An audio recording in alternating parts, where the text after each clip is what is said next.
Hello everyone, I'm John Lynn, the founder and chief editor at Healthcare IT Today. We're excited to bring you another in our series of interviews with top leaders in healthcare IT. And we have a great panel today. We have Carl Smith, he's CIO at King's Daughters Medical Center. And we also have Dessiree Paoli, Senior Manager, Solution Marketing at Interlace Health. And finally, Maggie Peña, Vice President of Client Services at Interlace Health. Welcome, glad to have you here. Thanks, John. Thank you for having us. Yeah, so Dessiree, maybe you can kick us off. Why do you think forms are so frequently overlooked in healthcare? Yeah, I think it really comes down to sort of that old adage, old habits die hard. You know, those forms that are on paper, in drawers, or on shelves have just been there forever. And people are used to it, and so they don't always think of that workflow issue as something that needs to be addressed. They're thinking, you know, bigger perspective, implementing EHRs, upgrading EHRs, and it doesn't always make its way all the way downstream to the paper. And so I think, you know, they're like, why change the process if it's not broken? But they're not really thinking about all the value that comes from getting rid of paper and going digital. Yeah. What would you add, Carl? I mean, you went through this process, really an impressive process where you reduced the number of forms, you streamlined it in a big way. But, you know, what's your take on why they kind of get overlooked? Well, I can't agree more.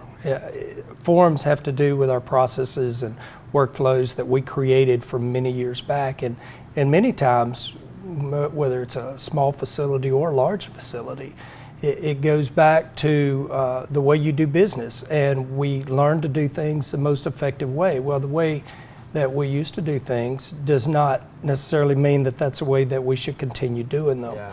But we stay in a fast-paced business, and unless you take the time to stop and look at your processes and decide to change them and make a good process better, then you're going to stay stuck in that rut of where you are. Yeah. So tell us about the impact that implementing the Interlace Health forms had on your organization.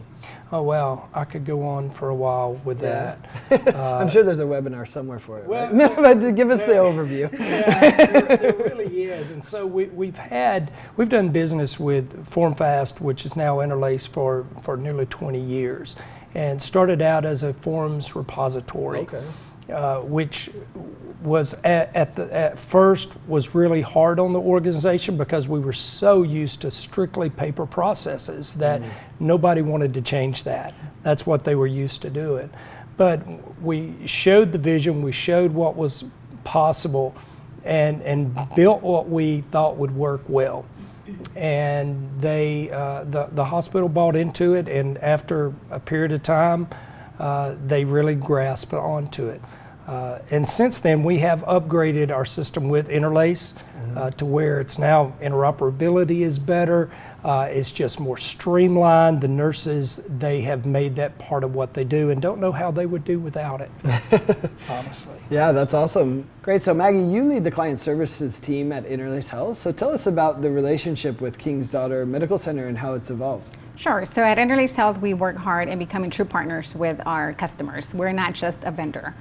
And we do that by understanding their needs, their strategic goals. We work with them in setting the right expectations. And that is what has helped us build long-lasting relationships with our customers. As Carl mentioned, they've been with us for 20-some years. And it's not a one-time thing. Yeah. We have a very well-established customer success program in which we have continuous communication with our customers, always in contact with them, always trying to find out, you know, how can we help you? Is there anything new going on in your organization where we can come in and help you make things better, optimize like we did at King's Daughters?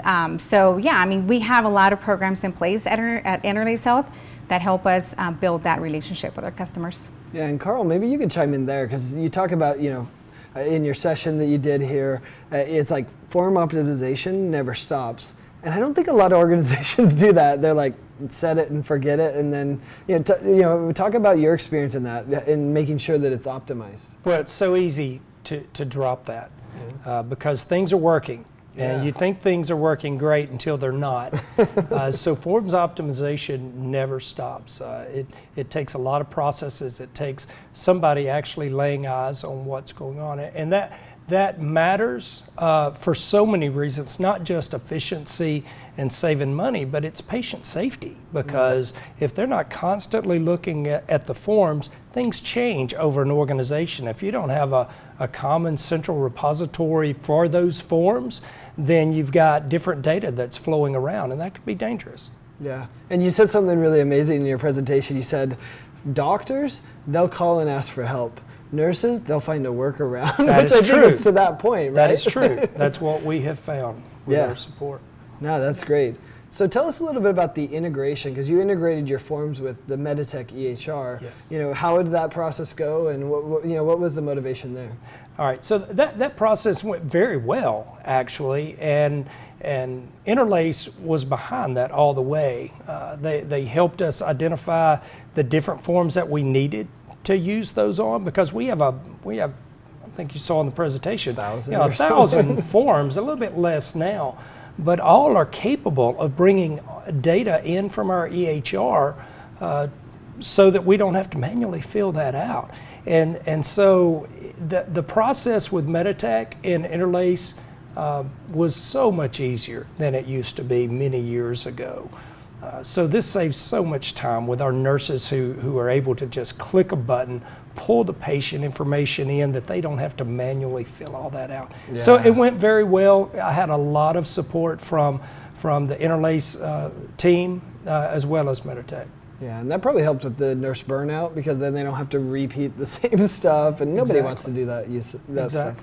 Yeah. Yes. And is that the experience you're having with your other customers, is that they really want that EHR integration? Oh yeah, absolutely. I think it's probably the number one requested, thing from customers or prospects that we're talking to is, can we integrate this within our existing workflows for our staff who are already in that EHR, so they don't have to come up with an entirely new process, an entirely new system. It's just seamless. Yeah, I mean, I think that's one of the things that sets Interlace Health apart is how many EHR integrations you have and how deeply you integrate. So it makes sense. Can I add to that too? When you talk about continual form integration, somebody has to constantly be looking at that. When you have that many forms, like I said, the nursing staff are not just going to go audit all of their forms, but you need somebody over a forms committee or a group that can on occasion do some kind of periodic audit of those forms to say, okay, well, these are working great, why can't we use these others the same way? And most of the time they can, but somebody has to be laying eyes on those at least occasionally. Yeah. We try to do an annual audit over all of our forms, where we will send those to those that are responsible for it. So managers, supervisors, even some end users say, is this form still being used? What can we do to make it better? Or we help kind of supply a vision for them and say, here's what's possible. Would that work for you? And most of the time it does. Yeah, that's a great way to look at it. So just shifting gears a little bit, Dessiree, in your session you talked about that 52% of CIOs ranked patient engagement as their biggest priority. So, why do you think that is, and how do you think the pandemic really influenced this responses? Yeah, absolutely. I think that patient engagement, it's not really a new concept. Hospitals have been talking about it for years, but I think they've had to change the way that they're approaching it because of the pandemic, because patients aren't coming in as often. They're afraid to come in. They're looking for that telehealth option or something else, digital or virtual. And so if you're not serving up that retail-like experience to them, to give them those digital touch points that they want, then they might go somewhere else to find that. So I think that digital patient engagement is absolutely top of mind, and it's what patients have wanted for a long time. So it's one of the good things that came out of the pandemic is everybody was eager to get there a little faster than they had before. Yeah. And Maggie, that probably poses interesting challenges for you, right? I mean, before you just had to support the users, and now they're pushing it to the patients. Right, and it is, and like Dessiree said, and I do think that the pandemic, if we learn something from it, is anything can change, right, from one day to the next. And I have seen a lot of hospitals are starting to implement a lot of changes that they had been talking about for decades, right? And now they're forced to, right? Now they're forced to take everything remote. And for our team, it does. I mean, it does pose new challenges, but nothing we can't overcome. Yeah, well, I think it was a couple of years back when I first heard about you pushing into the patient side. So you've been doing it for a little while, working on that, I know. Yeah, so Carl, I mean, I'd love to hear your thoughts on patient engagement as well, but also like, what's top of mind for you? You kind of, as you move into 2021, the end of 2021 and 2022. Okay, I can speak to the patient engagement part first, and we're always looking for ways to engage with our patients. It just provides better customer service for them, but it's not just about patient engagement, it's about patient satisfaction, patient experience, because you can engage with patients all the time, but is it something that's going to make their experience better? And so I think that's where the focus has to be, whether it's at the front end of their experience, when they're making their appointments or coming into the hospital, or whether it's they're in the room and what can make their stay more comfortable. Yeah. Anything you'd add, Maggie, as far as what you're excited about? Yeah, I mean, I think at Interlace Health, we're working towards increasing and improving our patient or solutions, right? That's going to help our customers provide that patient experience from home. I'm just excited to see where it's gonna go. I'm excited for our customers because a lot of good stuff is coming from our side. Yeah. And it probably opened things up for a lot of the customers. I mean, you already kind of addressed that in some ways, right? But any other things you'd add as far as what's happening that you're seeing even movement from your customers? Yeah, absolutely. I think the digital front door concept, everyone is talking about that and racing to try to figure out how can they not only open up those digital front doors, but make sure they're all connected, because it's not usually just one door, there's multiple doors. So making sure you can integrate with all of those partners within the EHR and get that data pushed all the way through the way that you need it to be. So I think that's what I'm most excited about moving forward. And I mean, we started out as FormFast almost 30 years ago trying to help solve problems related to all that paper, but all that paper is moving digital, and we're here to help with that process as well. So, what's going to come next in healthcare and in IT is going to be very exciting to be a part of, and we're trying to get prepared for that. Yeah. Well, and I think Interlace Health is an important part of that digital front door, and I think you're well positioned, especially with the integration. I've heard that a lot here at the conference, that people want a solution that's integrated and connected. They don't want to have 16 solutions that provide, to your point, a bad patient experience. That's right? right. Was that your goal as you were working on this integration?